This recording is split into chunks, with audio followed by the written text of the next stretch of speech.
সংকট না থাকলেও বাজারে সব ধরনের চালের দাম বাড়তি। চাল কিনতে চরম ভোগান্তিতে পড়তে হচ্ছে ভোক্তাদের। টিসিবির হিসাবে গত এক মাসে চালের দাম বেড়েছে 4%। খুচরা বিক্রেতা ও মিল মালিকরা বলছেন, কয়েকটি কর্পোরেট প্রতিষ্ঠান নিয়ন্ত্রণ করছে চালের বাজার, যার নেতিবাচক প্রভাব পড়ছে বাজারে। প্রিয় নম্বর সেট করে বিকাশে সেন্ড মানি করুন ফ্রি। চালের বাজার নিয়ে নাটোর থেকে জানাবেন সহকর্মী বাপ্পি লাহিড়ী। বাপ্পি, নাটোরে তো চালের বড় আড়ত, সেখানকার ব্যবসায়ীরা চালের দাম নিয়ে কি বলছেন? আসলে নাটোরের চালের আড়তেও কিন্তু প্রায় গত 2 সপ্তাহ আগে চালের দাম বৃদ্ধি পেয়েছে। এখানকার ব্যবসায়ীরা আমাদেরকে জানিয়েছিল যে 2.5 টাকা বৃদ্ধি হয়েছিল কোন চালের উপরে, চালে বৃদ্ধি হয়েছিল থেকে 3 টাকা। কিন্তু আসলে 2 সপ্তাহ ব্যবস্থা কিন্তু এখন চালের দাম কমেনি, কারণ একই রকম। তবে তারা বলছেন যে এই চালের দাম বর্তমান সময় অনেকটা চালের দাম কমেনি, বরঞ্চ বেড়েছে।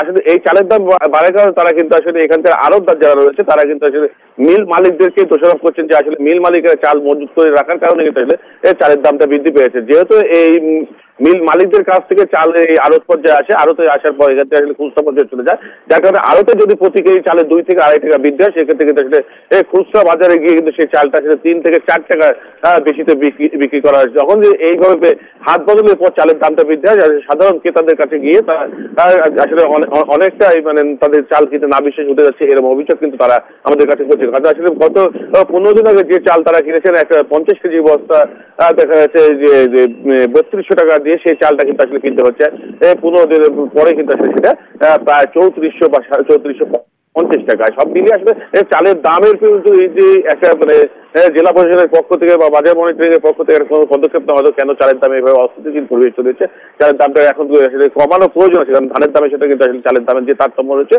তাতে কিন্তু আসলে দামটা অনেকটাই বেশি বলে এখানকার ব্যবসায়ীরা বলছেন। সব মিলিয়ে কিন্তু আসলে নাটোরের যে পরিস্থিতি রয়েছে, এই চালের বাজারকে নিয়ন্ত্রণ করা খুব জরুরি বলে মনে করছেন এখানকার ব্যবসায়ীরা এবং সাধারণ ক্রেতারাও তাই মনে করছেন। কারণ অনেক মিলেই কিন্তু আসলে পর্যাপ্ত পরিমাণে চাল রয়েছে, যে চালগুলো আসলে তারা সঠিকভাবে আড়তে সরবরাহ করছে না, শুধুমাত্র অতিরিক্ত মুনাফা লাভের আশায়। বাপ্পি, আপনাকে ধন্যবাদ। আপনি খবর সংগ্রহ করতে থাকুন, আবারও ফিরবো আপনার কাছে। আমরা জানছিলাম যে চালের বাজারে অস্থিরতার দাম বাড়ছে, সে বিষয়ে আমরা জানছিলাম নাটোর থেকে, আমাদের সহকর্মী জানাচ্ছিলেন।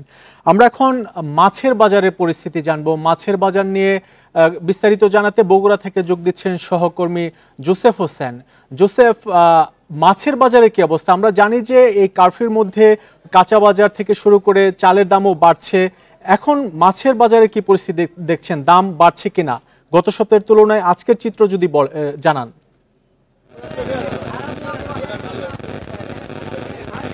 প্রথমত হলো আজকে শুক্রবার, যেহেতু ছুটির দিন, এই ছুটির দিনে আপনি জানেন যে কোনো জিনিসের দাম একটু হইলেও 5 থেকে 10 টাকা কেজিতে বেড়ে যায়।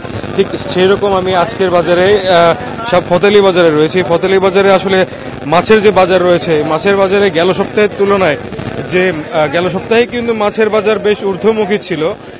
এই সপ্তাহে দেখছি সেটি আসলে আরো সাধারণ মানুষ কেন বলবো, মধ্যবিত্তদেরও ক্রয় ক্ষমতার বাইরে চলে গেছে। এবং আমি কথা বলেছিলাম আসলে এত দাম বাড়ার কারণটা কি, তো বিক্রেতারা যেটি বলছেন যে সঠিকভাবে জেলেরা মাছ ধরতে পারেননি এবং যে পরিমাণ আমদানি হওয়ার কথা ছিল মাছের, সে পরিমাণ আমদানি হয়নি। কিন্তু আমি বাজারে এসে যেটি লক্ষ্য করেছি যে আসলে কোনো মাছেরই কিন্তু আমদানির কমতি আমি দেখিনি। সেই ক্ষেত্রে কেনই বা দাম বাড়লো, কেনই বা আসলে এই দামের তারতম্য, সেটি নিয়ে কিন্তু ক্রেতাদের মধ্যেও একটা দেখেছি যে ক্রেতারাও বলছেন যে আসলে এত দাম বাড়ার কারণটা নিশ্চয়ই একদিনের ব্যবধানে এতটা হতে পারে না।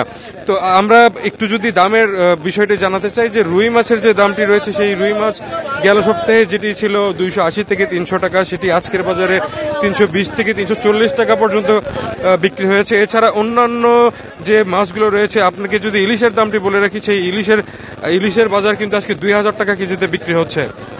তো সব মিলিয়ে আসলে মাছের যে বাজার, এই বাজারটি কিন্তু ক্রেতা সাধারণের বাইরে চলে গেছে। কিন্তু আমরা সব বিষয় নিয়ে টুকটাক একটু হয়তোবা মনিটরিং দেখি, বাজার মনিটরিং দেখি, কিন্তু মাছের বাজার নিয়ে কিন্তু জেলা প্রশাসন কিংবা যে ভোক্তা অধিকার আছে তাদের কিন্তু কোনো মনিটরিং এর ব্যবস্থা আমি এখন পর্যন্ত দেখিনি। আপনাকে ধন্যবাদ। আমরা জানছিলাম মাছের বাজারের খবর, এবার জানবো সবজির বাজারের খবর। সবজির বাজারের খবর জানতে চট্টগ্রাম থেকে যুক্ত হচ্ছেন সহকর্মী আহসান রিটন, আমরা চালের দাম দেখছিলাম, মাছের দাম দেখছিলাম, সবজির বাজারের পরিস্থিতি কি জানাবেন? গত সপ্তাহের তুলনায় দাম বাড়ছে না কমছে?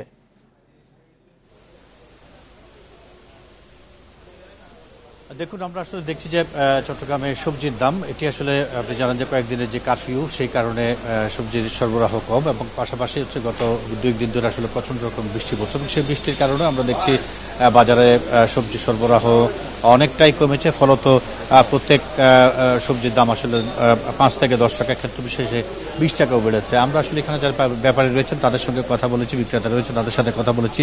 তারা যেটি বলছেন, তাদের দাবি হচ্ছে আসলে সবজির দাম যে হারে বাড়ার কথা ছিল সেটি বাড়েনি, কিন্তু আমরা দেখছি এখানে আসলে 80 টাকার নিচে কোনো সবজি নেই। সঙ্গত কারণে আমরা ধরে নিতে পারি যে গত সপ্তাহের তুলনায় সবজির দাম বেড়েছে, এবং এখানে যারা ক্রেতা রয়েছেন তারাও বলছে যে আসলে যে হারে সবজির দাম বাড়ছে তাতে করে আসলে তাদের পক্ষে সবজি কিনে খাওয়া আর কয়েকদিন পরে আসলে দ্রু হয়ে যাবে। আমরা একটু বলতে চাই যে চট্টগ্রাম এই মুহূর্তে বেগুন বিক্রি হচ্ছে 80 থেকে 120 টাকা, আলু বিক্রি হচ্ছে 60 টাকা, করলা বিক্রি হচ্ছে 80 টাকা, তিতা করলা 80 টাকা, ঢেঁড়স 60 টাকা, ঝিঙ্গা 80 টাকা। অর্থাৎ প্রতিটি সবজির দাম আসলে অনেক বেশি চড়া, এবং সেক্ষেত্রে আসলে ব্যাপারীরা যেটি বলছেন সেটি হচ্ছে কারফিউর কারণে সরবরাহ কিছুটা কম। পরবর্তীতে আবার গতকাল এবং পরশু চট্টগ্রাম সহ নানা জায়গায় আসলে বৃষ্টি হয়েছে, সেই বৃষ্টির একটি প্রভাবও এখানে পড়েছে। আরেকটি বিষয় হচ্ছে আমরা মুরগির ক্ষেত্রটি যদি একটু চাই, যে সেখানে আসলে আমরা দেখেছি দেশি মুরগির দাম 20 টাকা কমে এখানে 580 টাকায় বিক্রি হচ্ছে, এবং ফার্মের দাম 170 টাকা ছিল গত সপ্তাহে, সেটি 10 টাকা বেড়ে গেছে, সেটা এখন 180 টাকা বিক্রি হচ্ছে। সোনালী মুরগি গত সপ্তাহে 300 টাকা ছিল, সেটি আবার 20 টাকা কমে এই মুহূর্তে সেটি 280 টাকায় বিক্রি হচ্ছে। বিক্রেতারা যেটি বলছেন সেটি হচ্ছে নানা জায়গা থেকে আসলে মুরগির সরবরাহ যেটি আগে খুব স্বাভাবিকভাবে হতো সেটি এখন কমে গেছে। পাশাপাশি সামাজিক অনুষ্ঠান না হওয়ার কারণেও মুরগির দাম কিছুটা কমেছে, আবার কোনো মুরগির দাম বেড়েছে। এই হচ্ছে চট্টগ্রাম থেকে আমার কাছে সাপ্তাহিক বাজারের, বিশেষ করে সবজির বাজারের আমার কাছে এখন পর্যন্ত সর্বশেষ। আহসান রিটন, আপনাকে ধন্যবাদ। আমরা জানছিলাম ঢাকার বাইরের বাজার পরিস্থিতি।